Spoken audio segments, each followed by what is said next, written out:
to review them.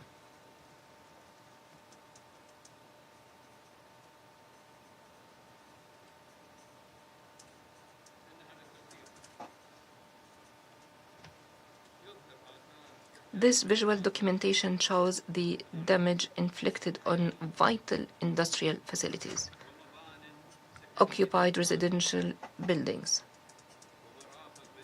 and civilian and educational facilities. You can see it.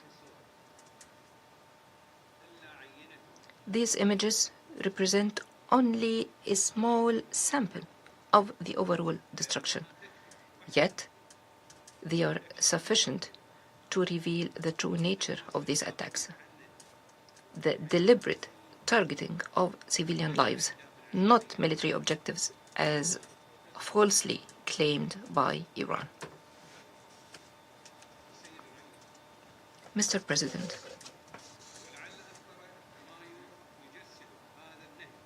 perhaps the most alarming example of this pattern occurred in the early hours of 5 April, when an Iranian drone targeted operational units at the Gulf Petrochemical Industries Company in Sitra, striking an ammonia storage tank located within a densely populated residential area. Had it not been for precautionary measures and the decision to empty the tank beforehand, the release of toxic ammonia gas could have caused a catastrophic humanitarian disaster. Containing the danger required the establishment of a precautionary exclusion zone extending 2 kilometers and the evacuation of nearby residents. Targeting a facility containing hazardous substances within a populated civilian area amounts to a war crime. A legal characterization publicly affirmed by national authorities and is expressly prohibited under Additional Protocol 1 to the Geneva Conventions. As for the claim that this aggression is merely a response to the acts of another state, Bahrain is an independent sovereign nation that is not a party to any conflict. Any state that has a dispute with another must address it directly, not transfer its consequences onto civilians in a third country.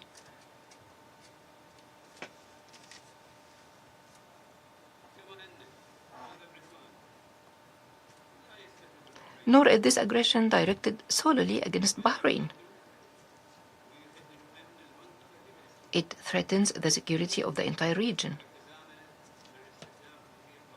It has coincided with attacks in the vicinity of Kuwait International Airport, one of the most important civilian facilities in the state of Kuwait, posing a grave threat to civil aviation safety and the security of international air navigation. Matters that should be of serious concern to this Council. And these attacks launched by Iran and its proxies are not confined to any single state. This Council previously convened an emergency meeting at Bahrain's request following an attack by a drone on the Baraka nuclear power plant in UAE, causing a fire in an external electrical generator and bringing the region to the brink of a nuclear safety disaster.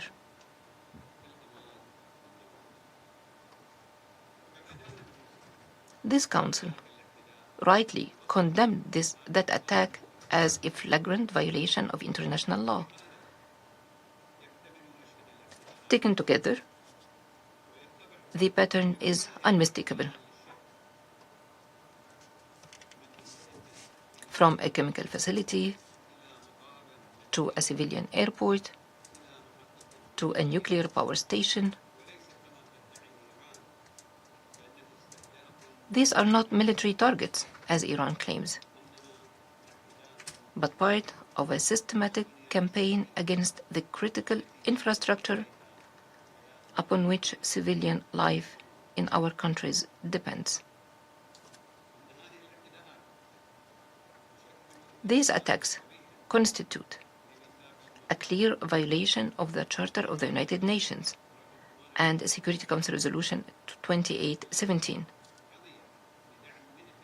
which was supported by 136 member states. Even more troubling, they continued after Iran committed under the Memorandum of Understanding to a permanent cessation of military operations, only to breach that commitment within days. This is not an isolated incident. It forms part of a recurring pattern of failing to honor international commitments, demonstrating that what ultimately matters is not who signs an agreement, but who faithfully implements it. Mr. President, in light of the foregoing, the Kingdom's principal demand is the immediate and complete cessation of these attacks. Accordingly, the Kingdom calls upon this esteemed Council to reaffirm its condemnation of the repeated Iranian attacks, require the Iranian regime to cease them immediately, and fully comply with Resolution 2817 and its obligations under international law, and establish an effective mechanism to monitor implementation and ensure accountability. The Kingdom further reaffirms its inherent right of self-defense under Article 51 of the Charter of the UN, while remaining fully committed to exercising the utmost restraint and to pursuing peaceful solutions. The credibility of this Council is measured by its ability to protect peaceful nations and deter aggressors. The value of its resolutions lies not in their adoption, but in their implementation. What value does a resolution have if its violation carries no consequences? The beginning and end of this matter is simple. These attacks must stop immediately. We are confident that this Council will rise to that responsibility. Thank you, Mr. President. I thank His Excellency Mr. al-Zayani for the statement. I now give the floor to the representative of Greece. Thank you, President. Allow me to begin by congratulating you on your accession to the Council's presidency for the month of July, and I wish you every success. I wish to assure you that you can count on our constructive commitment. I would also like to congratulate Colombia for the successful presidency throughout the month of June. Elizabeth Specker for her briefing. Greece is deeply alarmed by the latest missile and drone attacks reportedly directed by Iran against the Kingdom of Bahrain and Kuwait. We unequivocally condemn these attacks and express our full solidarity with Bahrain, as well as with all countries in the region that continue to be targeted. Our GCC partners did not seek to be drawn into this conflict and should not be exposed to attacks on their territory, people, or critical infrastructure. These actions are a clear violation of Security Council Resolution 2817 of the Charter of the United Nations and of international law.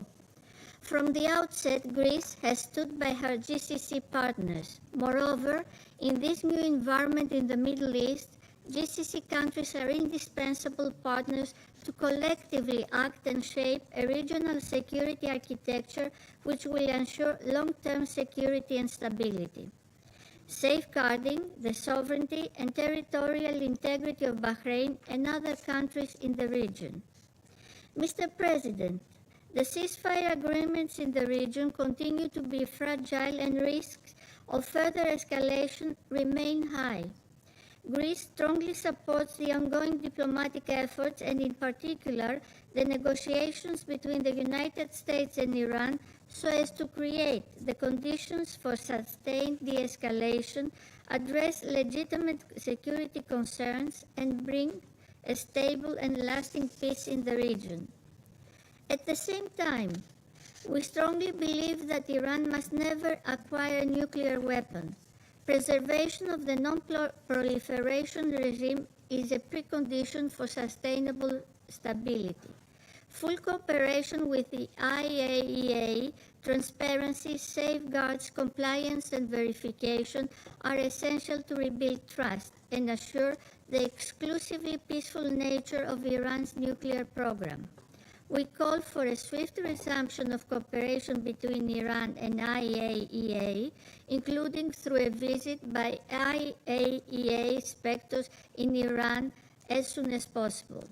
Diplomacy must remain the path to be followed in order to produce an effective, verifiable, and durable outcome. Finally, Mr. President, Greece attaches paramount importance to maritime security and freedom of navigation. The Strait of Hormuz must immediately return to the status quo ante of safe, normal, and unimpeded passage. All vessels should enjoy the right of transit passage in accordance with UNCLOS without any form of obstruction, intimidation, or interference, including mines, unlawful fees, tolling, or other restrictions, including after the 60 days period. The strait should not be used as a bargaining chip in the current negotiations and beyond, as disruptions in the strait affect not only the countries of the region, but also global trade, energy security, food security, and international peace and security. The implementation of the agreement will contribute to the gradual normalization of maritime traffic and the restoration of confidence in international shipping.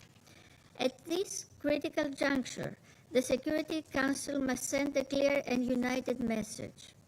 Attacks against countries of the region must stop.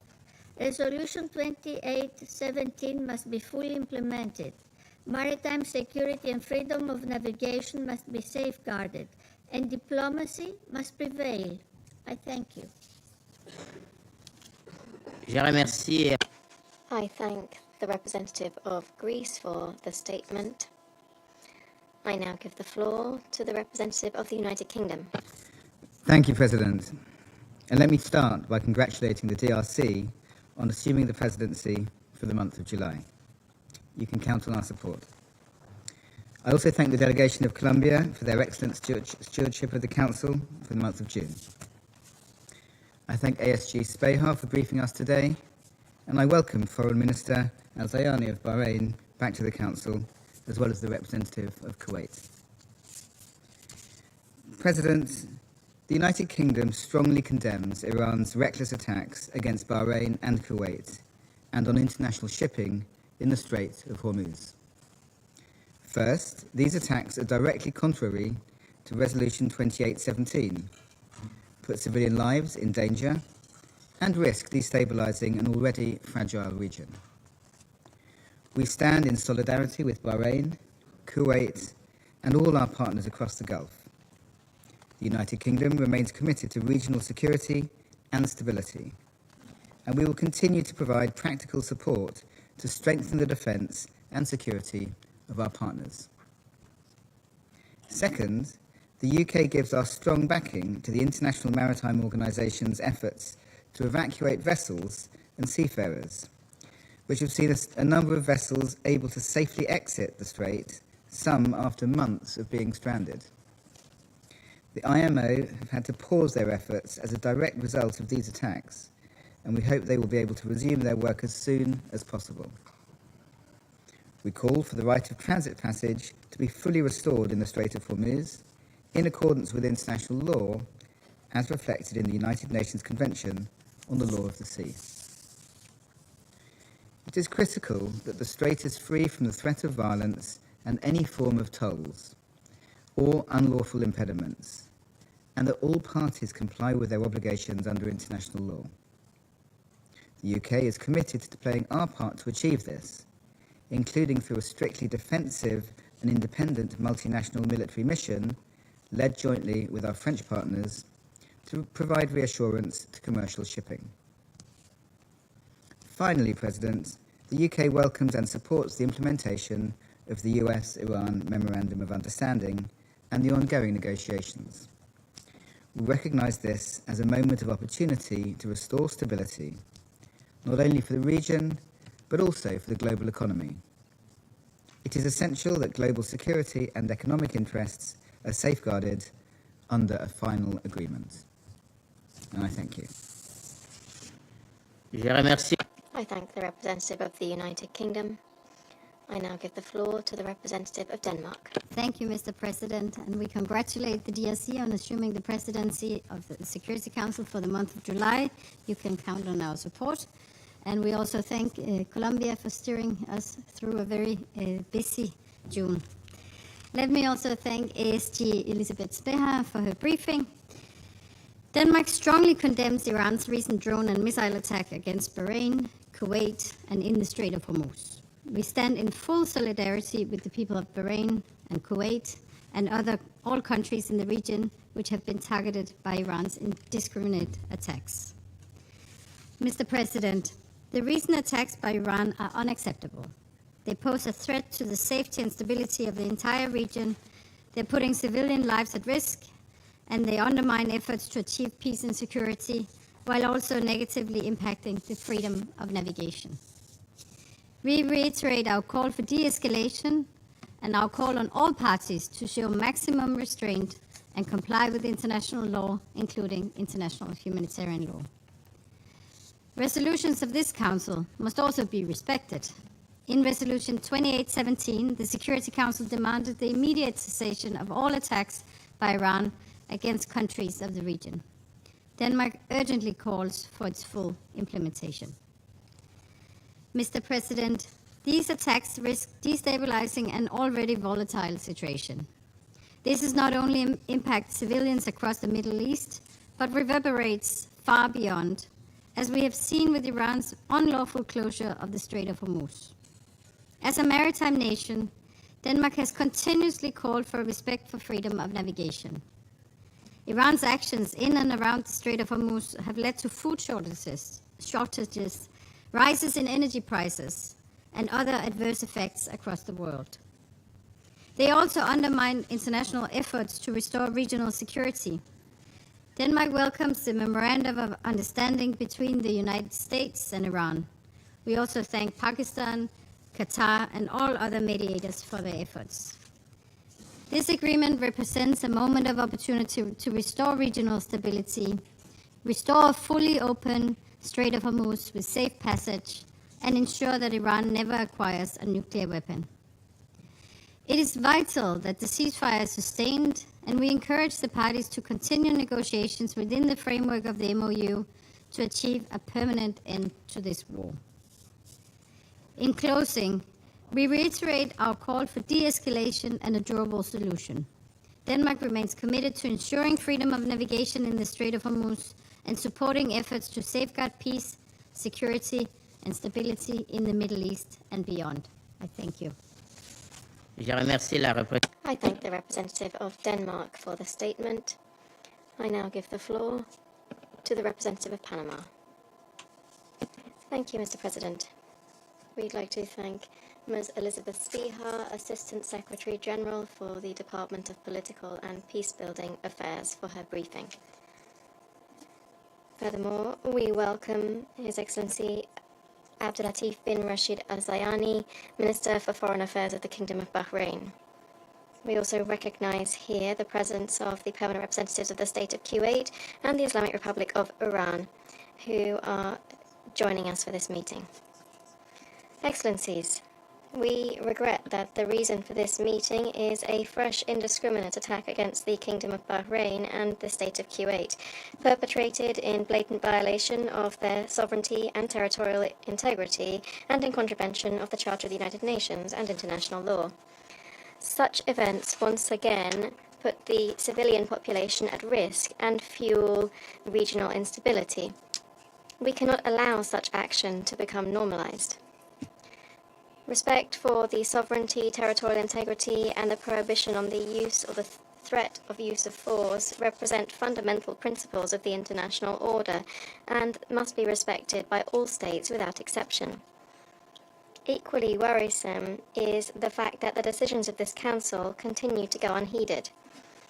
Resolution 2817 of 2026, supported by 136 states, clearly requires the Islamic Republic of Iran to immediately and unconditionally cease any provocation or threat against neighboring states. Failure to comply with this resolution not only erodes the Security Council's authority, but also undermines regional and international efforts to achieve a durable solution.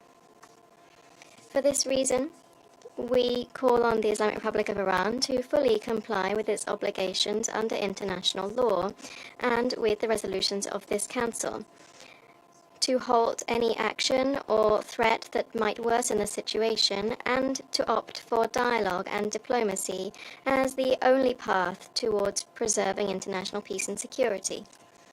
President, it is essential to fully restore safety and navigation in the region as a condition for the normalization of international trade and the stability of global supply chains.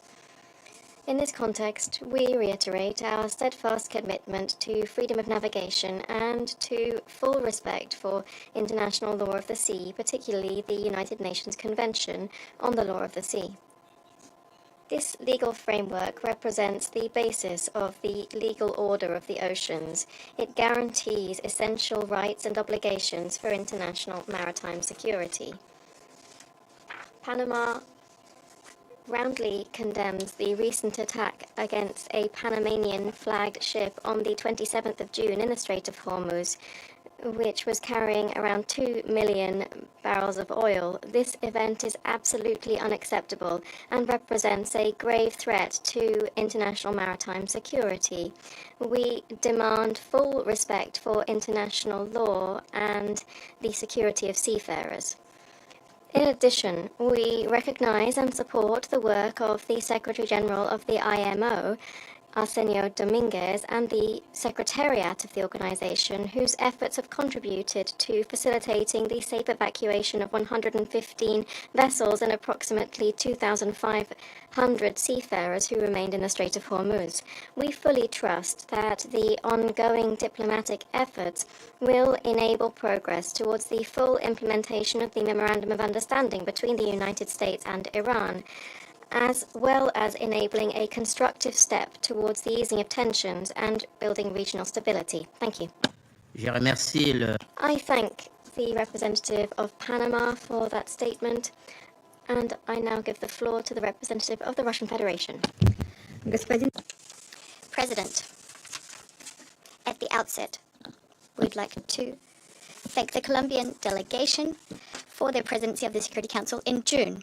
And you, Mr. President, would like to congratulate you on assuming the presidency of the Security Council for the month of July. We wish colleagues from the DRC every success throughout their presidency. You can count on our support. We welcome the participation in today's meeting of the Minister of Foreign Affairs of Bahrain, Mr. Abdullatif bin Rashid al-Zayani. We thank ASG Elizabeth Speha for her briefing.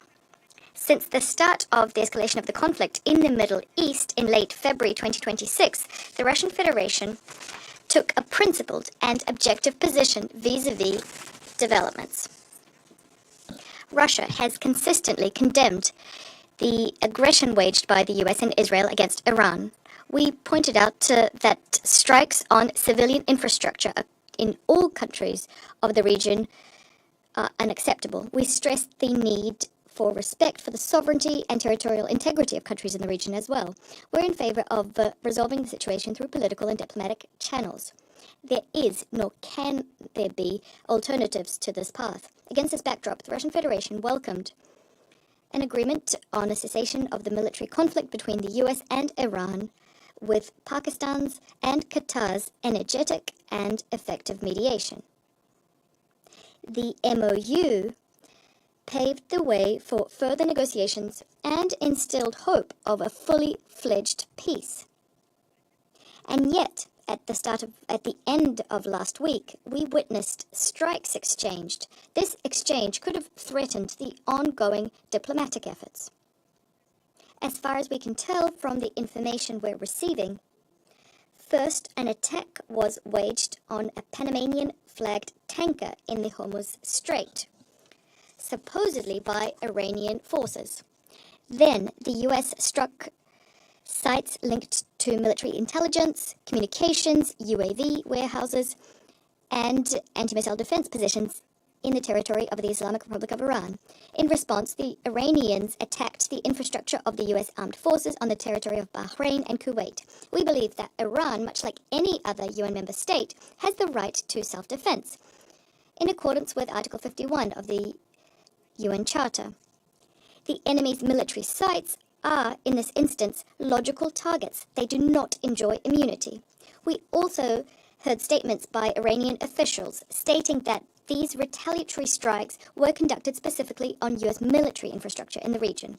If, during the strikes, civilian sites were damaged, well then that warrants condemnation. Deliberate attacks on civilian infrastructure, irrespective of the country in which it's located, whether that be Iran or Arab states in the Gulf, are unacceptable. Russia has unswervingly underscored this in different fora, including at the Security Council. Mr. President, we shouldn't forget that there is just one root cause of these outbursts of escalation in the Middle East. That is the US and Israeli aggression against Iran, which is not just a particularly flagrant violation of Iran's sovereignty, but which also posed a threat to the security of many other states in the region. In this context, we regret that our Arab friends were once again held hostage to yet another exchange of strikes between Washington and Tehran. In this case, the problem, from our vantage point, is related to the fact that the instigators of the military escapade against Iran, well, if they did think about the security of their partners in the region, it was only as an afterthought. Having said that, it's encouraging that despite what's transpired, the parties to the Islamabad Memorandum have reasserted that the ceasefire is in place and are continuing technical consultations on various aspects of the agreement reached on the 17th of June. We stand convinced that during this very sensitive period, heavy with responsibility, it's necessary to unswervingly implement the understandings crafted by Washington and Tehran, so as to ensure there are no new flare-ups of conflict throughout the entire Middle East, including Lebanon. We expect that work on a comprehensive agreement will facilitate the restoration not only of lasting peace, but also trust between our friends on both sides of the Persian Gulf. We expect that the outcome of these efforts will be the resumption of unfettered and safe navigation in the Hormuz Strait, which would benefit the energy and the food security of the states of the Global South. The Russian Federation is open to facilitating the crafting of a comprehensive long-term agreement between the US and Iran, as well as a broader regional agreement, should there be demand for our assistance. Against this backdrop, we'd like to once again draw your attention to the updated version of the Russian concept for collective security in the Persian Gulf zone, which we transmitted to our Arab and Iranian partners at the end of May. This document calls for gradual steps towards unblocking conflict situations, the principle of equal and indivisible security, the development of confidence-building measures, as well as ensuring the freedom of navigation in the Hormuz Strait on the basis of international law. We hope that this initiative will inject momentum into a substantive discussion on how we can build a post-conflict architecture of international relations in the region. We stand ready to continue providing diplomatic support to efforts aimed at stabilizing the situation in the Middle East. Mr. President, On a separate note, we'd like to underscore that the Security Council bears a special responsibility for maintaining negotiations and creating conducive conditions thereto. The Security Council should take a balanced and objective stance. We should avoid whipping up further tensions by making sudden moves, leveling politicized allegations, and ignoring the overall context of the situation. Any possible initiatives should be equidistant and aimed at ensuring a comprehensive settlement.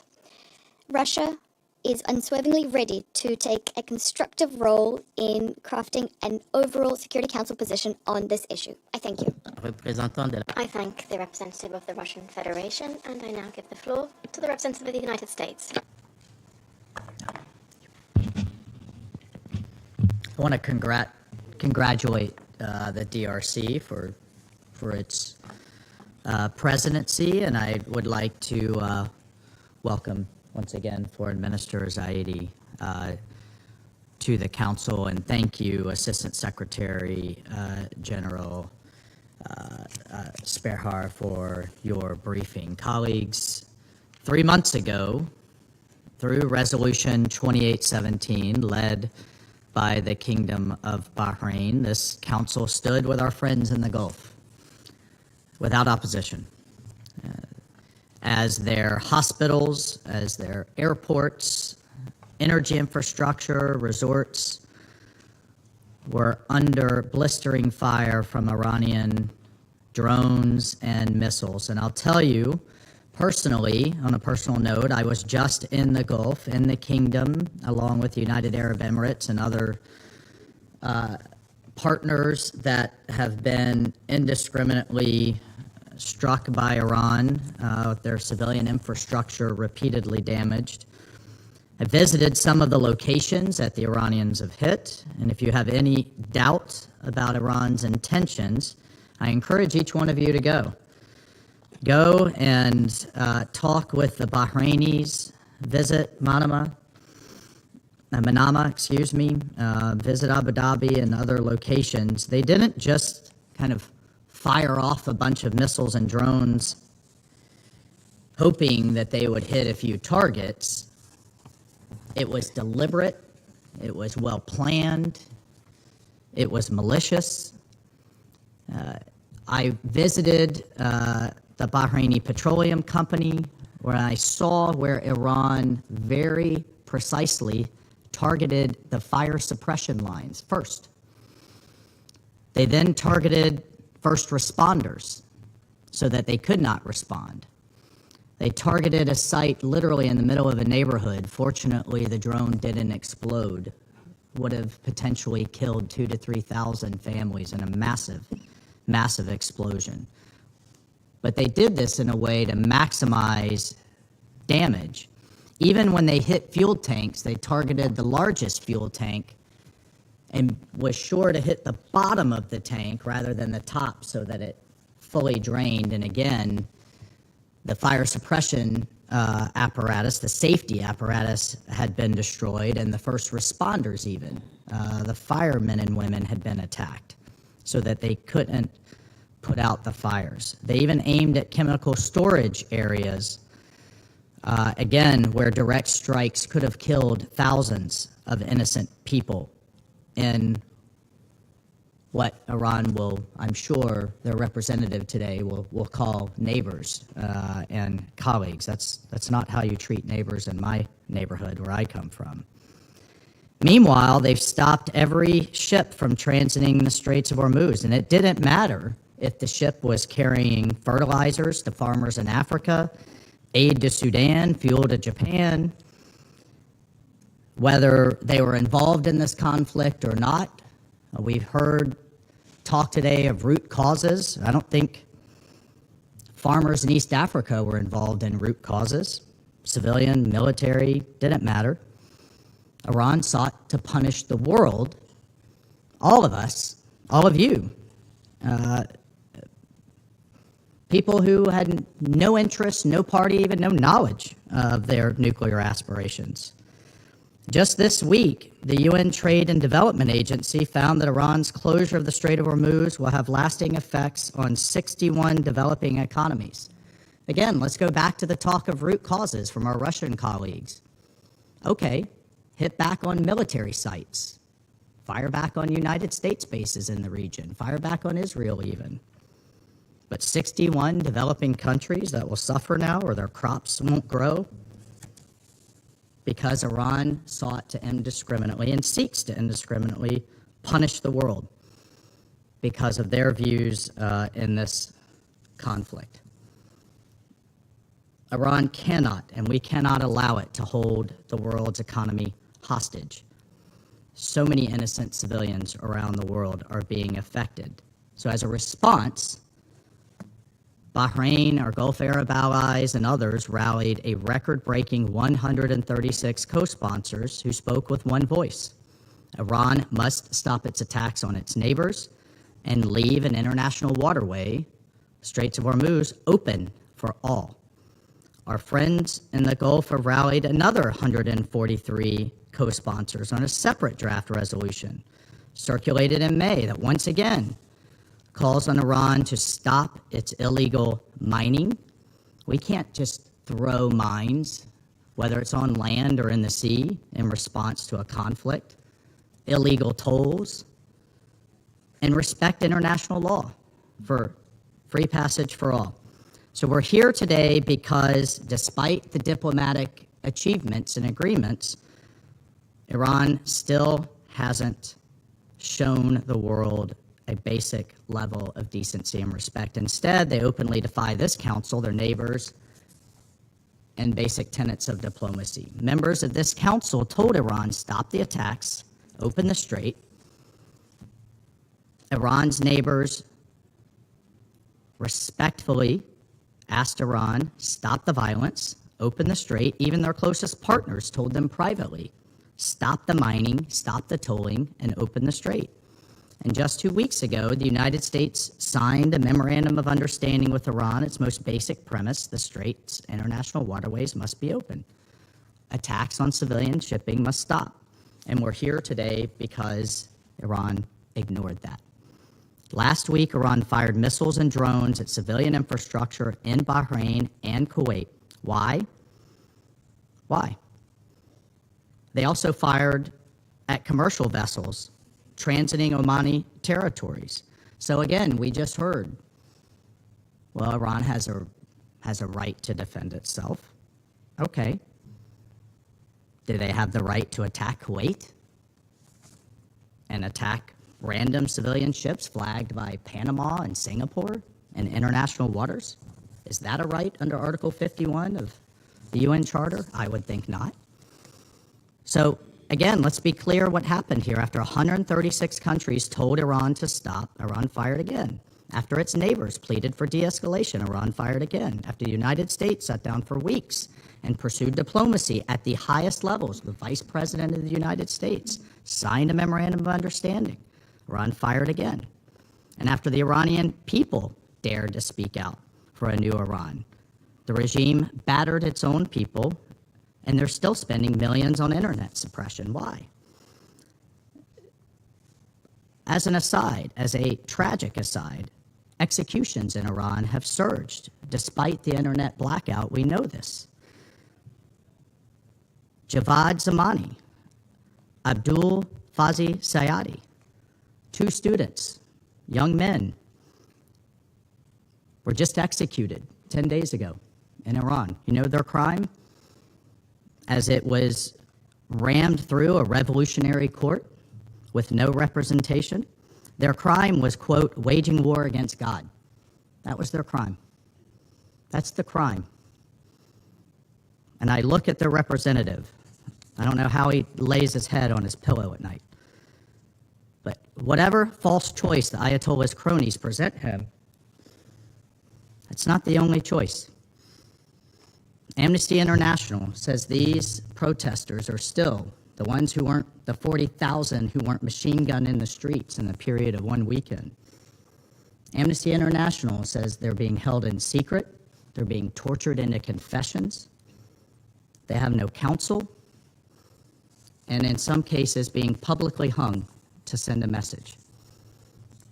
There's an old scripture that says, quote, "I have set before you life and death, blessing and curse." Iran cannot keep choosing death and curse. And today, we once again urge Iran to revert to the path of peace and dialogue. The world is not with Iran. Iran's own people are not with this regime. Its neighbors are not with this regime. Colleagues on this council and all responsible nations, it is a time for choosing. And please make your stance clear. These attacks are fundamentally unlawful, they are inconsistent with the Memorandum of Understanding, and they are certainly in violation of this Council's Resolution 2817.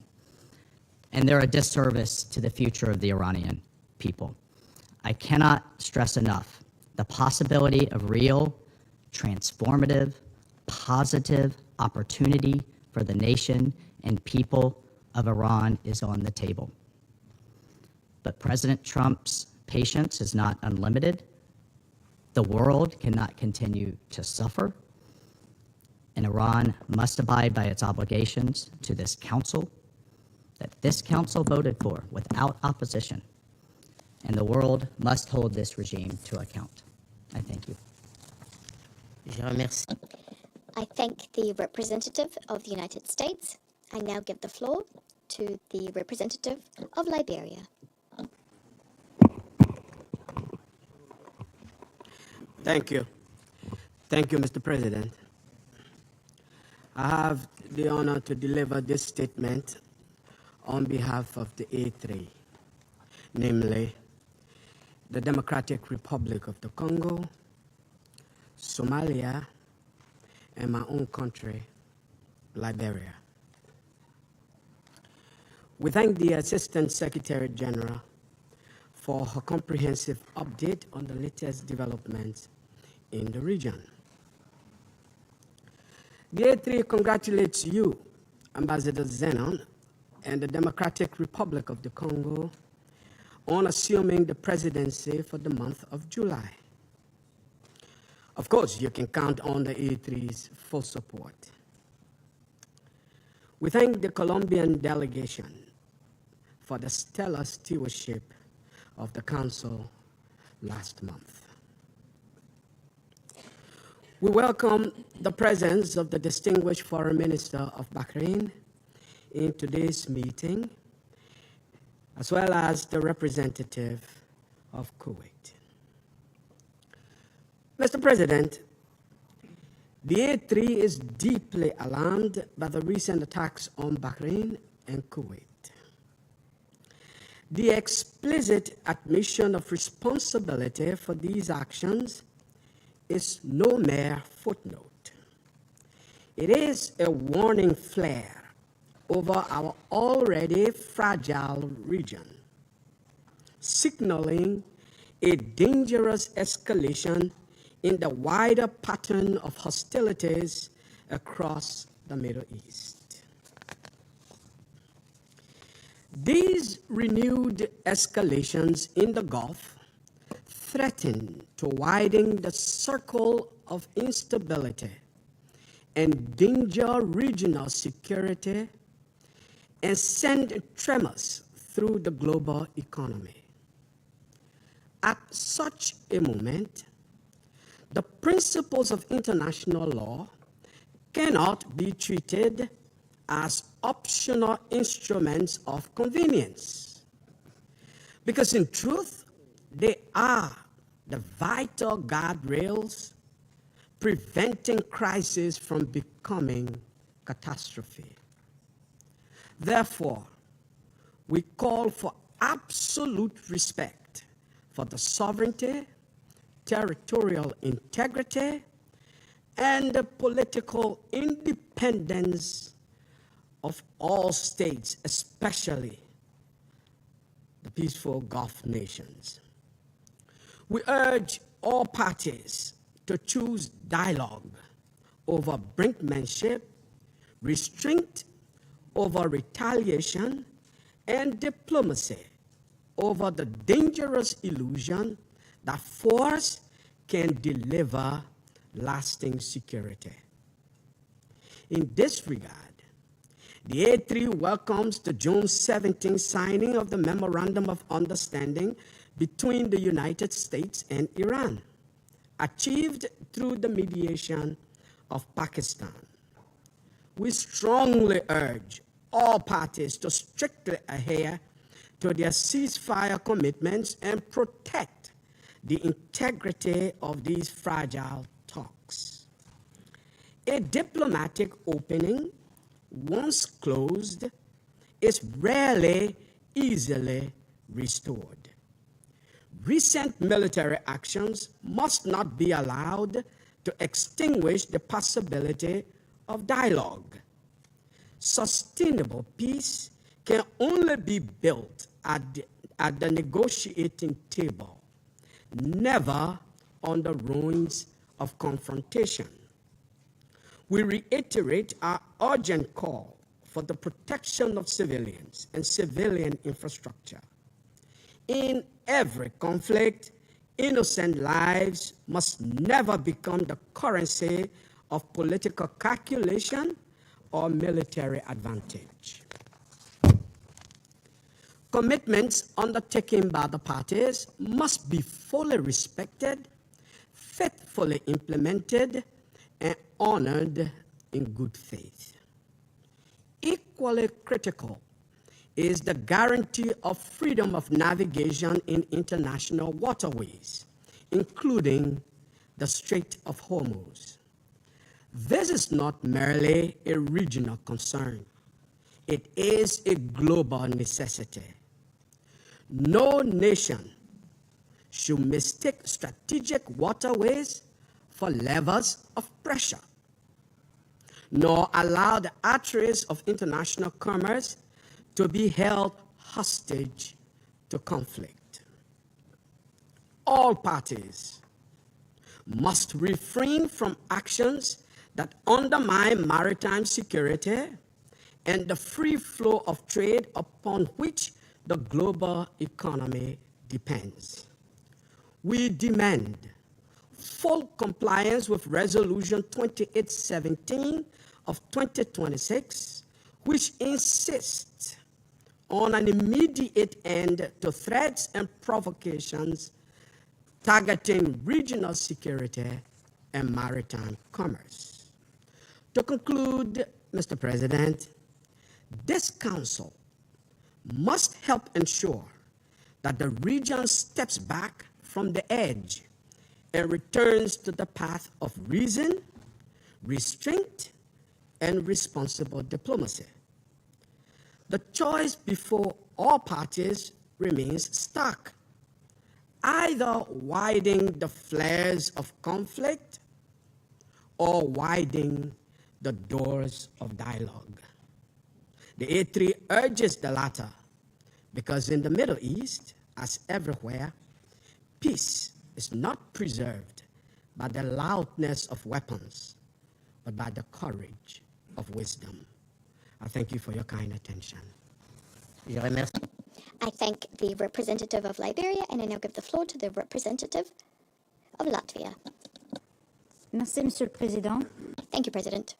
At the outset, I'd like to congratulate the Democratic Republic of the Congo on assuming its function as President of the Security Council for the month of July. We wish you every success. You can count on my delegation's support. I also thank Colombia for the excellent steering of Council's work last month. And I thank Assistant Secretary General Behar for her valuable contribution. And I do welcome the participation of His Excellency Abdullatif bin Rashid al-Zayani, Minister of Foreign Affairs of the Kingdom of Bahrain, to today's meeting, as well as the representative of Kuwait. Mr. President, we are once again meeting due to reckless attacks perpetrated by Iran, this time against Bahrain and Kuwait, on 28th of June, well after the signing of the Memorandum of Understanding on Cessation of Hostilities. These continuous attacks threaten regional stability, endanger the ceasefire agreement enshrined in the MOU. Latvia categorically condemns these attacks against civilians and civilian infrastructure, and we express our solidarity with Bahrain, Kuwait, and our partners in the Gulf. International law, international humanitarian law must be respected by all parties at all times. And we reiterate that for diplomacy to succeed, a complete cessation of hostilities is critical, in full compliance with the Memorandum of Understanding and Resolution 2817. Iran must cease its campaign of unprovoked strikes against its neighbors and abandon any attempts to disrupt free and safe navigation through the Strait of Hormuz. This includes demining the strait and seizing any and all threats and attacks against maritime vessels. For months now, Iran has inflicted suffering on the most vulnerable around the globe by disrupting global supply chains, leading to spiking energy prices and endangering global food security. This follows decades of Iran's destabilizing activities in the wider region. And let me remind also the Council of the fact that Iran has supplied Russia with drones and missiles for its war of aggression against Ukraine, the same weapons it is now using against its neighbors in the Gulf. Mr. President, we reiterate our support for the ongoing negotiations between the United States and Iran and appreciate the mediation efforts by Pakistan and Qatar, among others. A long-term sustainable solution to the threat Iran poses to the international rules-based order must be found. And it is imperative to ensure that Iran never acquires a nuclear weapon, engages with the IAEA, and ceases its destabilizing activities in the region and beyond, including attempts to hold an international waterway hostage, in clear violation of the United Nations Convention on the Law of the Sea. Latvia will remain a constructive partner in these efforts, and we continue to call on Iran to comply with its obligations under international law. I thank you. I thank the representative of Latvia. I now give the floor to the representative of Pakistan.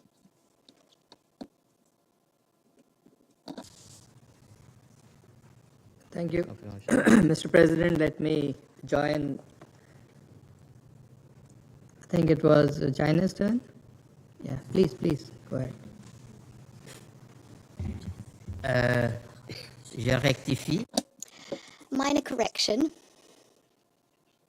I now give the floor to the representative of China. Thank you, President. At the outset, I would like to congratulate the Democratic Republic of the Congo on assuming presidency of the Council for this month. The Chinese delegation will fully cooperate with EU and your colleagues. I would also like to take this opportunity to express my appreciation to Colombia for its work as president of last month. I thank ASG Speha for the briefing and welcome His Excellency Foreign Minister al-Zayani, as well as the representatives of Iran and Kuwait to this meeting. Recently, the United States and Iran exchanged a new round of strikes, with targets in Bahrain and Kuwait affected. China consistently advocates for observance by all parties of the purposes and principles of the UN Charter and opposes the use of threat of use of force in international relations. We call on all parties to stay calm, exercise restraint, and refrain from provocative rhetoric and military adventures to prevent straining and escalating the already tense situation. The sovereignty, security, and territorial integrity of regional countries should be respected. Civilian and non-military targets should be protected. China welcomes the U.S.-Iran follow-up consultations on MOU facilitated by Pakistan and Qatar to reach consensus on the upcoming negotiation mechanism. Facts have proven time and again that neither force nor might can resolve problems, and that dialogue and negotiation is the only right choice. With the joint efforts by all, the conflict finally made a turn towards dialogue. However, the ceasefire remains fragile. Whether peace can truly be achieved depends on the joint efforts of all parties. China wishes to highlight the following 3 points. First, Comprehensive ceasefire and cessation of hostilities must be consolidated. This war has already caused tremendous losses to countries in the region. The flames of war must not be allowed to flare up.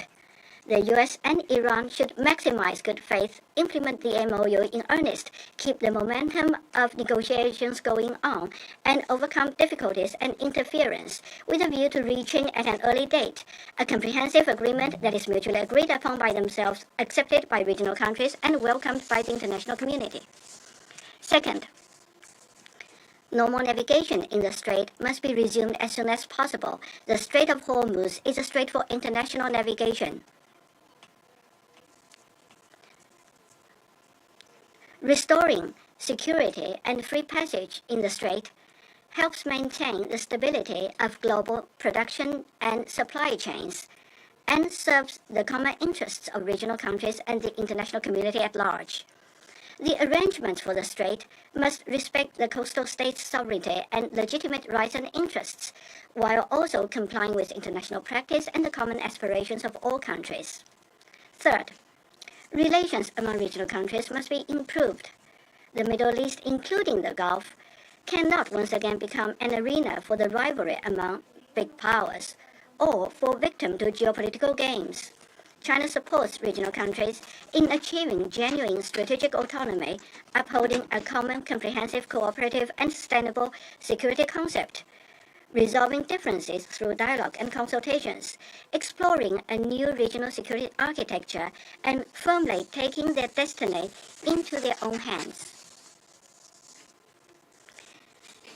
As a responsible major power and a sincere partner of regional countries, China stays committed to upholding President Xi Jinping's four propositions for maintaining and promoting peace and stability in the Middle East. Along with the international community, China will play a constructive role in finding a political solution to regional hotspot issues and in maintaining and promoting regional peace and stability. Thank you, President. I thank the representative of China for his statement. I now give the floor to the representative of Pakistan. Thank you, Mr. President. Let me join colleagues in congratulating you on assuming the Council's presidency. And let me assure you also of Pakistan's full support. And we also commend Ambassador Leonor and the Colombian delegation for a very successful presidency last month. I would also like to welcome the presence of His Excellency al-Zayani, the Honorable Foreign Minister of Bahrain, in today's meeting, and we have listened attentively to your statement. We also welcome the participation of the representatives of Iran and Kuwait in this meeting. President, it has been Pakistan's consistent belief that the only way to settle the situation in the region conclusively and comprehensively is through diplomacy, dialogue, and negotiations. From the outset, Pakistan has maintained a principled position with respect to the inadmissibility of any use of force outside the bounds of international law. The unwarranted strikes against Iran and those targeting the GCC countries. Pakistan has been categorically condemning attacks against the GCC countries and once again expresses its full solidarity with our brothers and sisters in Bahrain and Kuwait. We had all along cautioned that if not contained, this conflict would directly impact the peace and security situation in the region with the potential of wider geographical conflagration. President Pakistan initiated its mediation efforts out of a deep sense of responsibility towards promotion of regional and global peace and stability and the protection of precious lives and livelihoods. Pakistan has been engaged from the beginning under the firm conviction that any further escalation and continuation in fighting would only exacerbate human suffering and carry grave consequences for regional and international peace and security. The conclusion of the Islamabad Memorandum of Understanding between the Islamic Republic of Iran and the United States of America reflects a victory of robust and determined diplomacy.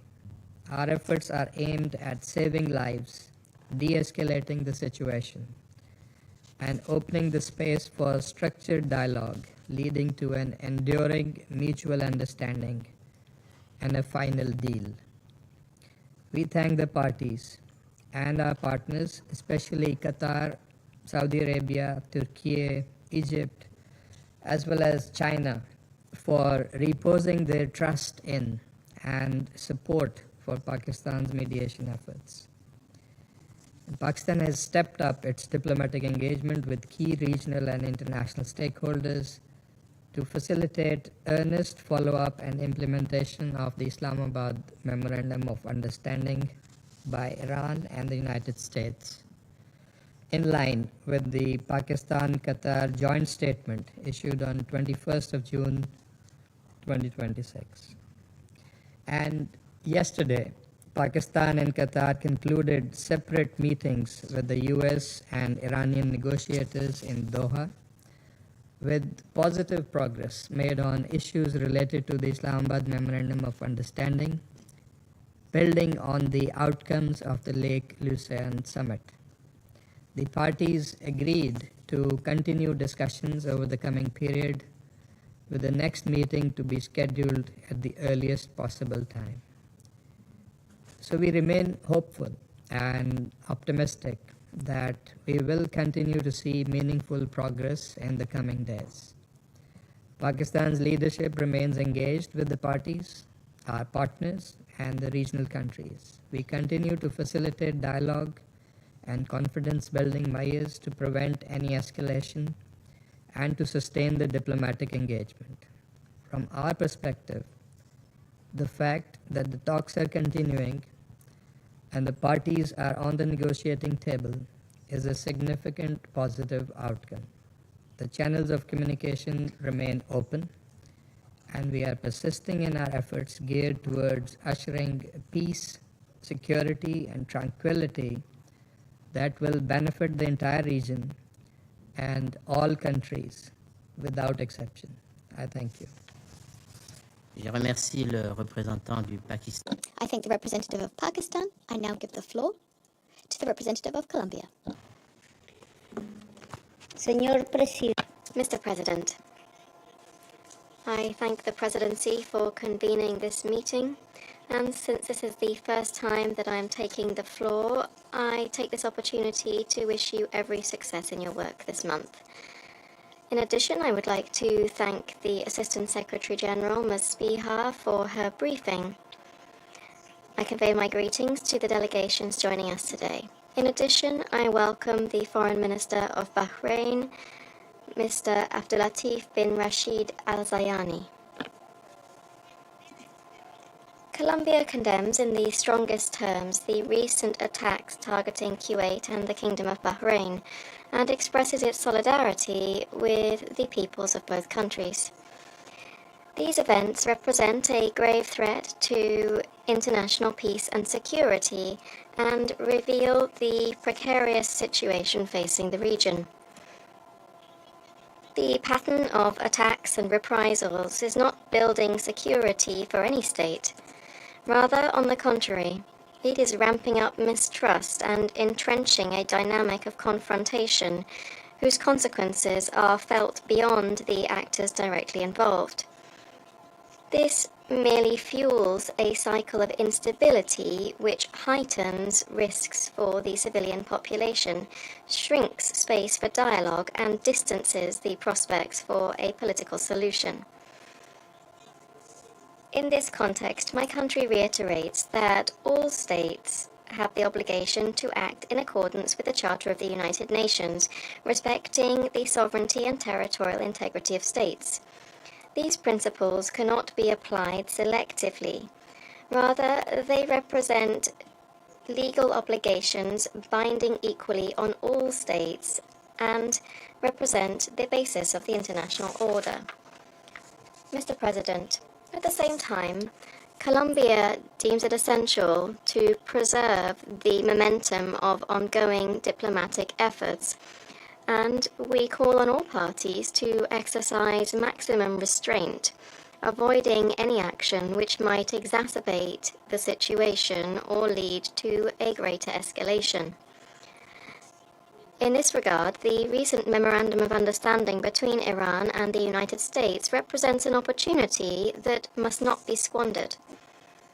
Although the events over the last few days have highlighted the fragility of this process, they also bear out the need to step up efforts to prevent the current escalation from either reducing or shutting off the political space that has begun to emerge. It is incumbent on all parties to act with the necessary responsibility and consistency to ensure that this opportunity gives rise to concrete results and is to the conditions that are conducive to reaching a lasting agreement. Colombia reiterates that only through respect for international law, good faith, and the peaceful settlement of disputes will it be possible to prevent a greater escalation and to preserve international peace and security. Thank you very much. Je remercie. I thank the representative of Colombia for her statement. I now give the floor to the representative of France. Thank you, President. Congratulations on acceding to the presidency of the Council. Without a doubt, you have our full support, and also our congratulations to Colombia on the very dense, active Colombian presidency in June. I thank ASG Speha for political affairs. Ms. Speha, thank you for your very specific briefing. The Council is meeting at the behest of the Kingdom of Bahrain. France would like to extend its greetings to the Minister of Foreign Affairs, His Excellency Mr. Abdullatif bin Rashid al-Zayani. We're meeting at the request of Bahrain following Iranian drone strikes on Bahrain on the 28th of June, attacks which resulted in the destruction of residential buildings in particular. These attacks, as well as Iranian ballistic missile attacks on Kuwait, attacks waged on the 27th of June, are unacceptable. These attacks constitute a flagrant violation of Resolution 2817, adopted by the Council in March of this year. France condemns these Iranian attacks in the firmest possible terms. We reiterate our unswerving commitment to the security, sovereignty, and the territorial integrity of all our partners in the Middle East. Since the start of this crisis, France has stood side by side with our partners as they faced unilateral attacks on their territory by Iran. We remain fully committed to participating in their defense. President, these attacks once again demonstrate the need for a lasting and comprehensive de-escalation in the region. The MOU, signed by the US and Iran, must pave the way for a lasting diplomatic solution, one capable of restoring the security and stability of the region, as well as of stabilizing the global economy. France supports the mediators' efforts, as well as those of all parties, geared towards ensuring the discussions make headway and are concluded, and this across the various chapters. First and foremost, we must move without delay towards a complete reopening of the Hormuz Strait. The resumption of maritime traffic without restrictions, without tolls, is a necessary precondition for regional stability and the stability of the global economy. Attacks on commercial vessels must end immediately.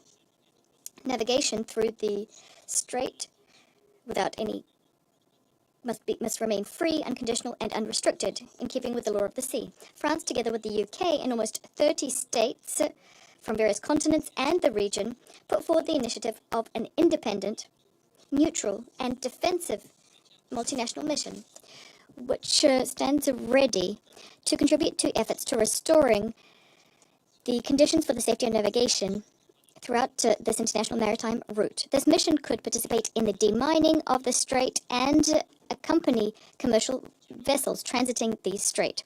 Dialogue is ongoing with all of the stakeholders to that end. Mr. President, Detailed negotiations are also underway on the nuclear issue. We fully support efforts seeking to craft a robust agreement on non-proliferation, guaranteeing in a verifiable way that Iran never acquires a nuclear weapon. It is only the signing and implementation of such an agreement that would allow us to contemplate, when the time comes, the lifting of relevant Security Council sanctions which were reimposed in September of last year. President, France calls on all parties to abstain from any actions which could provoke a new military escalation, the consequences of which would be disastrous for the region and the entire world. We also call for perseverance on the path towards a diplomatic settlement. France is mobilized to contribute alongside parties to the enthronement of lasting peace. I thank you. Merci, le représentant. I thank the representative of France. I now give the floor to the representative of the Islamic Republic of Iran. Thank you. In the name of God, the compassionate and merciful, at the outset, I congratulate Congo on assuming the presidency of the Security Council and commend Colombia for its successful presidency in June. We have taken note of the statement delivered by the ASG, Ms. Espehar. Mr. President, at the time when technical talks facilitated by our Pakistani and Qatari brothers are focused on implementing the Islamabad Memorandum of Understanding, the Council is expected to refrain from convening a meeting that risks undermining these ongoing affairs. I categorically reject the baseless allegation made by the United States. Once again, the representative of the United States has resorted to lies and disinformation against Iran. The facts are clear. In the midst of diplomatic negotiation together with the Israeli regime, the United States betrayed diplomacy twice and launched 2 wars of aggression against Iran in blatant violation of the Charter of the United Nations and international law. These violations constitute a grave threat to international peace and security. I also reject the unfounded accusation made by certain Western members of the Council and the representative of Bahrain. Instead of addressing the root cause of the current crisis, they have ignored the unlawful aggression committed against Iran, remained silent in the face of these serious violations, and sought to shift blame onto the victims. Their double standards and hypocritical behavior have deprived them of any credibility to lecture others. Against this background, I would like to make the following points. First, Iran is the main victim of the wars of aggression launched by the United States and Israeli regime. The role of the victims and aggressor must not be reversed. The United States and Israeli regime have flagrantly violated the UN Charter and international law, including international humanitarian law, by imposing 2 unjustified and unwarranted wars against the Iranian people. During the attacks in June 2025 and between 28 February and 8 April 2026, the United States deliberately targeted civilians and civilian infrastructure, including hospitals, sport facilities, schools, and cultural sites. Even the President of the United States and other senior U.S. officials publicly admitted to and openly boasted about committing these heinous war crimes against the Iranian people and civilian infrastructure. More than 4,800 civilians, including women and children, were killed. The killing of schoolgirls in Minab remains one of the most horrific examples of this atrocious crime. The Security Council failure to discharge its responsibilities has reinforced impunity and emboldened further unlawful acts. The United States and the Israeli regime bear full responsibility for all the consequences of these wars of aggression and must be held fully accountable. Second, the United States has repeatedly violated the 8 April ceasefire and its commitments under the Islamabad Memorandum of Understanding by launching further attacks against Iran's sovereignty and territorial integrity. Iran has exercised its inherent right of self-defense in accordance with Article 51 of the Charter. Its defensive measures were directed against U.S. military facilities and bases, and is assessed in the region from which attacks against Iran were launched. We strongly condemn the United States' recent air attacks and aggression of 27 June 2026 against Iran's southern coastal facilities, which constituted a flagrant violation of Article 2, Paragraph 4 of the Charter, as well as a clear breach of Paragraph 1 of the Islamabad MOU. Third, certain members referred to the politically motivated Resolution 2817. Iran's position regarding Resolution 2817 is clear, consistent, and well documented in the communication circulated as official document of the Security Council. Iran has rejected this politically motivated resolution. The resolution was adopted through a one-sided and politicized process and ignored the root cause of the crisis, denied Iran's inherent right of self-defense, and failed to determine the United States and Israeli regime as aggressors. No Security Council resolution can deprive a member state of its inherent right of self-defense under the UN Charter. Should aggression against Iran continue, or should the United States continue to violate the MOU, Iran will continue to exercise this inherent right to protect its sovereignty and territorial integrity. Rather than blaming Iran, these Council members should call on the United States to honor its commitments, cease its unlawful actions, and comply fully with the UN Charter and international law.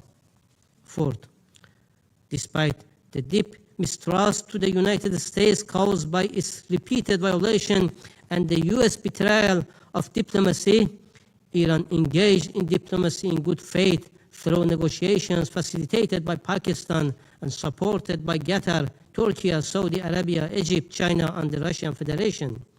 This process resulted in the signing of the MOU on 17 June. We express our appreciation to Pakistan and Qatar for their tireless efforts and invaluable contribution to this process. The MOU clearly requires the United States to negotiate in good faith, and in particular to refrain from any threat or use of force against Iran. This commitment constituted a fundamental and indispensable obligation under the MOU, serving as an essential condition for preserving the confidence, stability, and good faith necessary for the successful continuation of the negotiation process. Yet, by launching another act of aggression and relying on a unilateral and legally unfounded interpretation of the MOU, the United States committed a material breach of its commitment and seriously undermined the diplomatic process.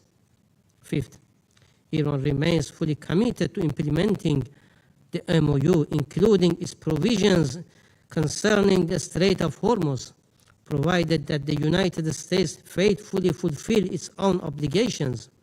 Paragraph 5 of the MOU provides, and I quote, "The Islamic Republic of Iran will make arrangements using its best efforts for the safe passage of commercial vessels, free of charge for a period of 60 days, from the Persian Gulf to the Sea of Oman, and vice versa. The transit of commercial vessels will resume immediately, and taking into account the need to remove technical and military obstacles, the mining by the Islamic Republic of Iran will be completed within 30 days, end of the quote. As has been stated by Iran's foreign minister, under the agreed arrangement, responsibility for the management of maritime navigation through the Strait of Hormuz, including its reopening and all necessary demining operations, rests exclusively with Iran. The implementation of this arrangement is currently underway in accordance with the MOU, and Iran has launched technical dialogue with the Sultanate of Oman. Any external interference or attempt to establish parallel arrangement would violate the MOU, undermine its implementation, delay the restoration of normal commercial navigation, put at risk safe maritime navigation and increase regional tension. We therefore call upon all the states, particularly the United States, to respect in good faith the letter and spirit of the MOU and refrain from reinterpreting its contents or action that interferes with its implementation. Sixth, Iran reiterates its commitment to the freedom of navigation and continue to ensure that such freedom is granted for all without interference. It should have been clear that the presence of US military bases and foreign interference in the Persian Gulf region brings nothing but insecurity. They have put at risk the regional security in general and the maritime safety in particular. The US has no coastal border in our region. It is not their waters, it is not their neighborhood. Defining and concluding a security regime for our region is the exclusive joint responsibility of the neighboring countries, and the US and others, rather than a destructive military presence or interference, needs to support regional countries to fulfill such responsibility. In conclusion, the priority must be the full implementation of the MOU and the continuation of negotiations toward a comprehensive deal. The Security Council should support this process, encourage full compliance with the MOU, and refrain from provocative actions that could undermine diplomacy or further escalate tensions. I thank you. Je remercie le représentant. I thank the representative of the Islamic Republic of Iran, and I now give the floor to the representative of Kuwait. شكرا. Thank you, Mr. President. At the outset, I would like to thank your presidency for convening this emergency important meeting at a time when our region is undergoing very critical situations. Against the backdrop of the continued escalation that undermines sovereignty and territorial integrity of countries and is a threat to international peace and security, despite the glimpses of hope, we thank ASG for her briefing. We welcome the participation of His Excellency Dr. Abdullatif Rashid al-Zayani, Minister of Foreign Affairs of Bahrain, in our meeting. We reiterate that convening a meeting today should not be a procedural response to an incidental development. It should be a clear step in the Council's shouldering its responsibility in maintaining international peace and security and in addressing any action that undermine sovereignty, territorial integrity, and security of peoples of these countries to risk. Kuwait condemns in the strongest terms the Iranian unwarranted repeated attacks against the territory and airspace of Kuwait, as well as its critical infrastructure. We also condemn attacks on Bahrain using ballistic missiles and drones, in addition to other kind of missiles, in flagrant violation to states' sovereignty and breach to rules of international law and the UN Charter. This reflects an unaccepted approach to escalation. Such attacks should not be seen as incidental or isolated incidents or isolated developments. They are part of a repeated pattern of hostilities that risk the safety and security in the region. It is a threat also to the navigational safety in the region.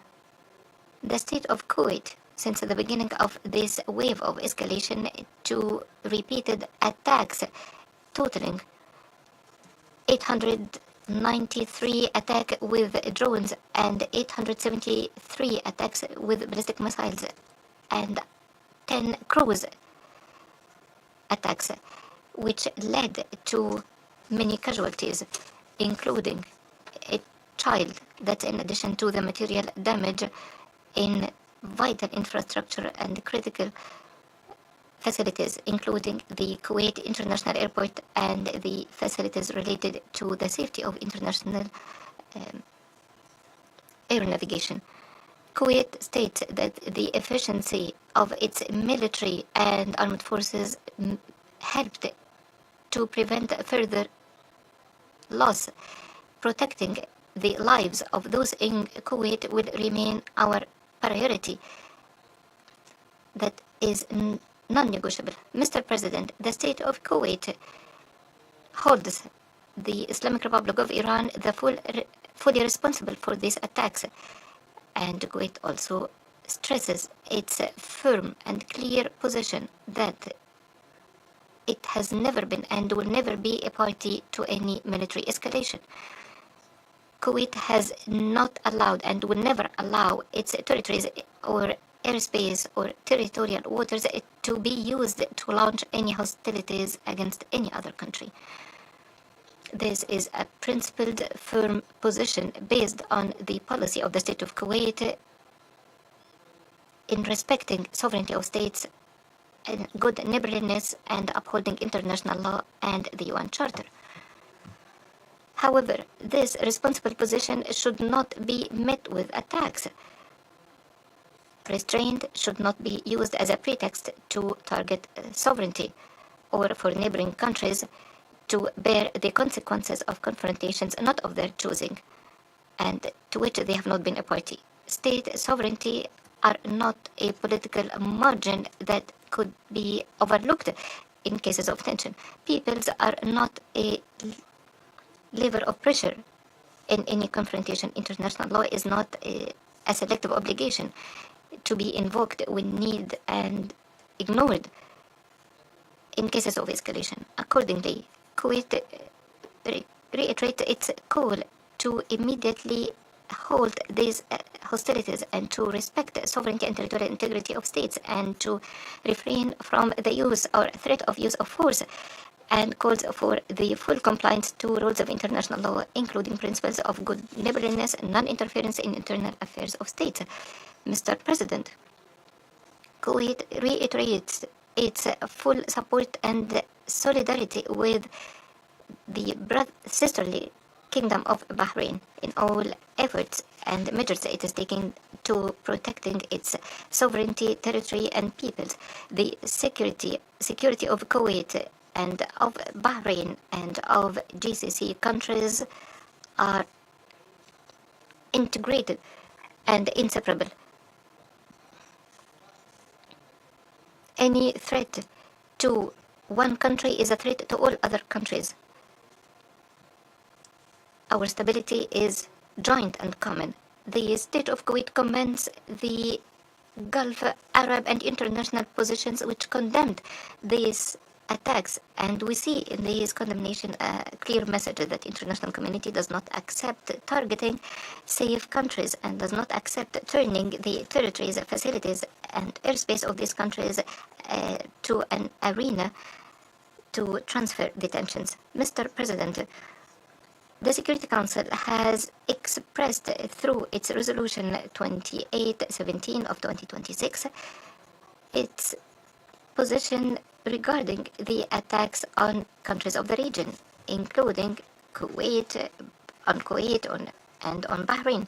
It reiterated the importance of respecting states' sovereignty and territorial integrity and to maintain maritime safety. Therefore, the state of Kuwait reiterates that the test to the credibility of the Council does not lie in adopting resolutions, but rather on implementing these resolutions and preventing the repeated violations.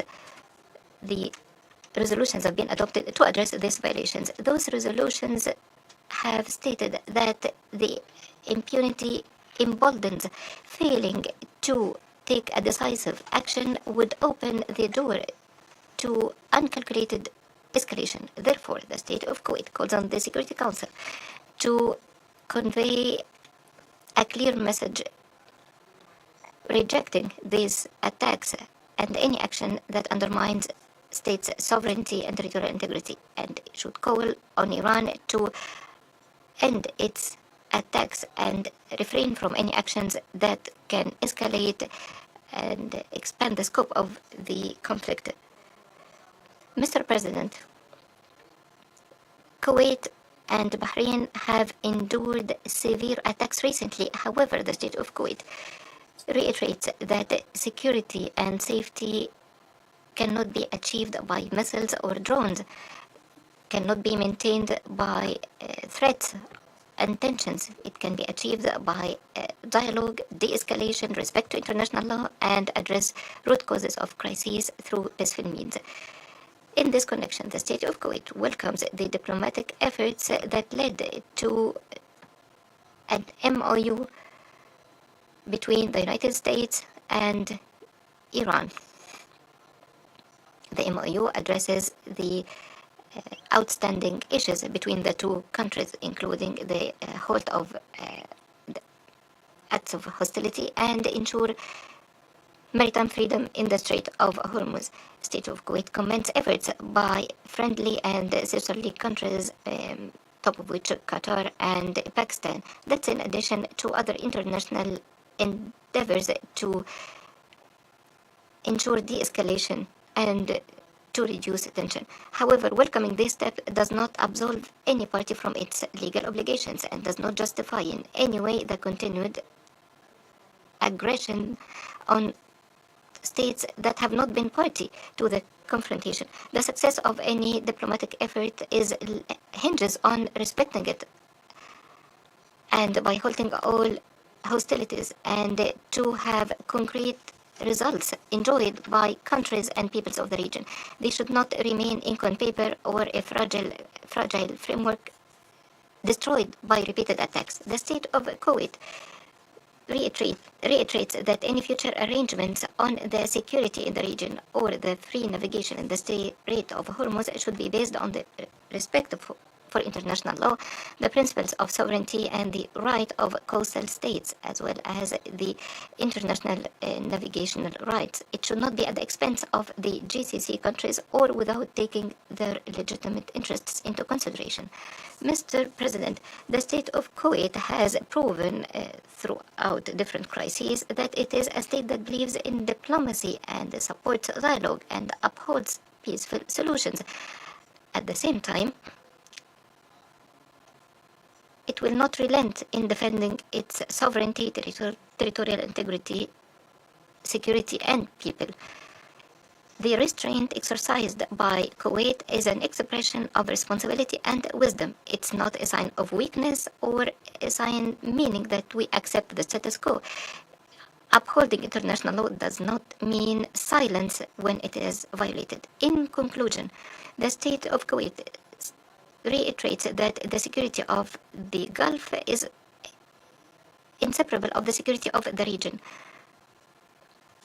Security in the region is not in the interest of the region, it is in the interest of energy, economy, international peace and security, and the state of Kuwait will remain committed in upholding international law, in supporting dialogue. It will continue to reject any attack against its sovereignty, security, or territorial integrity, or against its people. Thank you, Mr. President. Je remercie. I thank the representative of Kuwait for the statement. The representative of Bahrain has requested the floor to make an additional statement. I give him the floor. شكرا سيد الرئيس. Thank you, Mr. President. The Council, once again, has listened to a narrative that tries to twist the facts and to change the facts on the ground. However, facts are not measured by statements, but by documented acts. Mr. President, today's emergency meeting pertains to documented aggressions that targeted civilian objects infrastructure, residential areas, and vital facilities in the Kingdom of Bahrain in a clear violation of the Charter, international law, and IHL, and Security Council Resolution 2817. These violations cannot be justified. No language can be used to justify them. No words can justify them. These violations continued few days after the signing of the Islamabad MOU.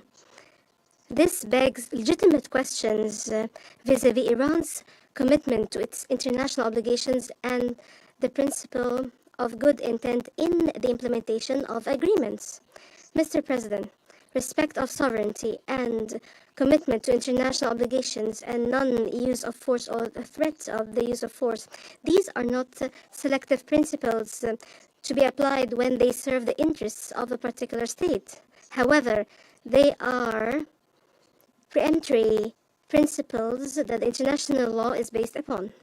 Hence, any attempts to justify aggressions or distract the Council's attention away from such aggressions does not change their legal status and does not absolve Iran of any responsibility vis-à-vis these. We adhere to peace. We reiterate that we support diplomatic solutions. However, at the same time, we believe that true peace is only based on respect of commitments and obligations. Agreements are not measured by what is announced when they are signed, but rather by what is implemented afterwards. In this regard, what we are asking today is clear and specific. Iran needs to immediately and fully adhere to Security Council Resolution 2817 in clear language that is unambiguous, as it has condemned Iran's aggressions and requested that they would be seized and that the sovereignty of states and their territorial integrity be respected. I thank you. I thank the representative of Bahrain for that statement. The representative of the United States has also requested the floor to make a further statement. I give him the floor. Thank you, Mr. President. Unfortunately, the representative of the regime started his remarks today by saying, apparently, this council should not meet, should not speak. Let me remind you where you are. This is not Tehran. This is the United States of America. This is the United Nations Security Council. You will not silence this body. The representative goes on to say that the ambassador from Bahrain, the foreign minister, myself, and other members of this body are full of lies, that we're lying. Let me ask you, what here is a lie? Who's lying here? Is this Arab family in Bahrain in a residential neighborhood whose home was destroyed by an Iranian Shahid drone? Are they lying? Crown Plaza Hotel full of tourists? Are they lying? First responders whose headquarters were struck deliberately so that they couldn't put out fires? Were they lying? Is this hypocrisy? Is this what this council is here to denounce today? I asked the representative, are these lies? Are these photographs? Are these lies? I'd say not. And then thirdly, we hear claims of self-defense in accordance with the UN Charter. My message, our message to the Iranian regime, the UN Security Council's message is closing international waterways is not self-defense. He claimed that threatening commercial vessels is part of their sovereignty and self-defense. I ask, did the Singaporean Air Force or military attack Tehran or attack Iran? No. But yet Iran attacked a Singaporean flagged commercial vessel. We have a representative here, we have the ambassador here from Panama. Panamanian flagged vessels were attacked just in this last week. Did Panama attack Iran? Is that self-defense against Panama? Please, I hope the representative responds. I don't think Panama attacked Iran. I don't think Singapore attacked Iran. I don't think the rest of the world has attacked Iran. What we're hearing, and let's call it out for what it is, driving up the price of energy, driving up the cost of food, denying 61, according to the UN, 61 developing countries basic life-saving aid. It is a cynical, sad, and sick attempt at global blackmail, plain and simple. And we need to be crystal clear from this body that it is absolutely unacceptable. The United Nations Security Council, if it has a backbone, won't stand for it. The world won't stand for it.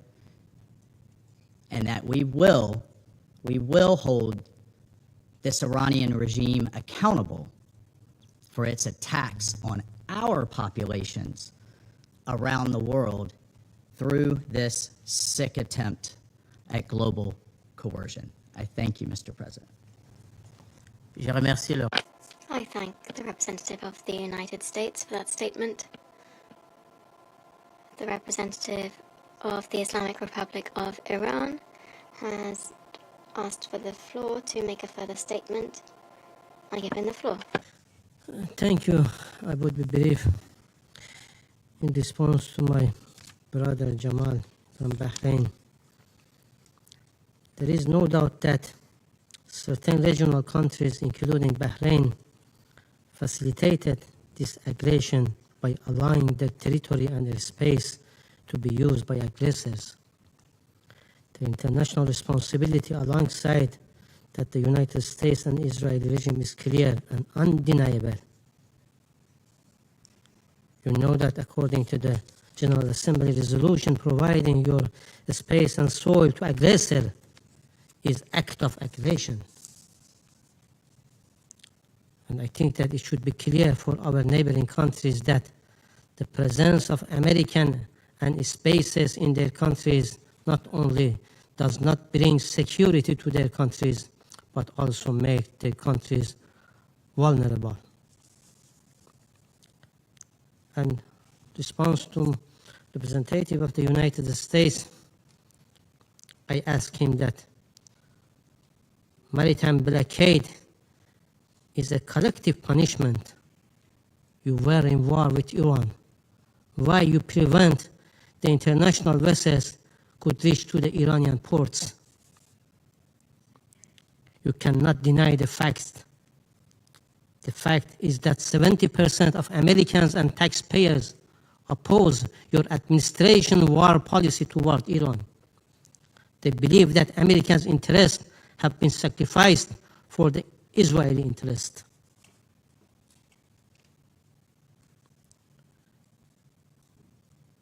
And in Iran, reality of the nation-state relationship is also evident in the funeral of Supreme Leader, which will take place next week.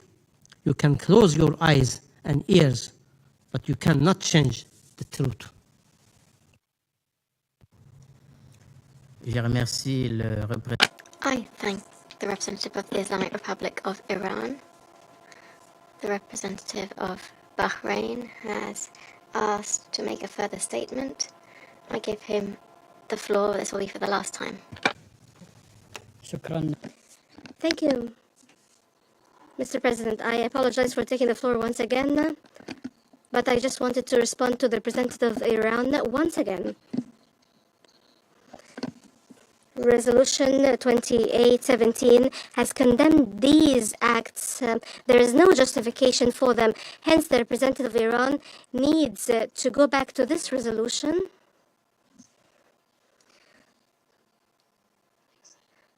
We're meeting here not to make statements, but to look at acts and crimes that are documented, committed by Iran in Bahrain and the region. Hence, the justifications and pretexts provided by the representative of Iran cannot be justified.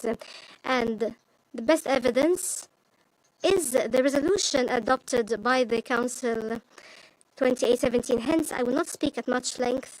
This is a call for them to read this resolution carefully. This is the voice of the international community against Iran and its attacks. Je remercie. I thank the representative of Bahrain for that statement. I see no further requests for the floor. The meeting is adjourned.